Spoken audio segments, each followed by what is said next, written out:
कोथिंबीर पीक लागवड करायची आहे, परंतु शेतामध्ये गवत इतकं उगवून येतं की आपल्याला कोथिंबीर पिकामध्ये निंदणाचा खर्च हा परवडत नाही. मग याला पर्याय तणनाशक आहे. तणनाशक कोणतं मारावं व ते कधी मारावं हे जर तुम्ही परफेक्ट समजून घेतलं तर कोथिंबीर पिकामध्ये सुद्धा तुमचा उत्पादन खर्च कमी होऊन उत्पन्न हे नक्कीच वाढणार आहे.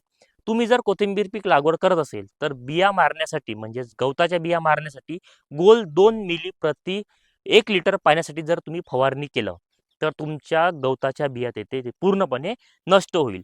दुसरं म्हणजेच आपण धनिया पीक पेरणी केलं, पहिलं पाणी दिल्यानंतर वापसा कंडिशन आल्यानंतर तुम्हाला एक तणनाशक मारायचा ज्याच्यामध्ये गोल प्रति 1 लिटर पाण्यासाठी 0.75 मिली आणि त्याच्यासोबत तुम्हाला घ्यायचं आहे प्रति 1 लिटर पाण्यासाठी 1 मिली एजिल.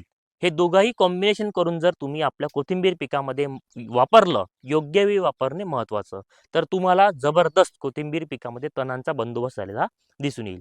इतर माहितीसाठी आपलं पेज फॉलो करून ठेवा. काही प्रश्न असेल तर नक्कीच कमेंटमध्ये विचारा. धन्यवाद.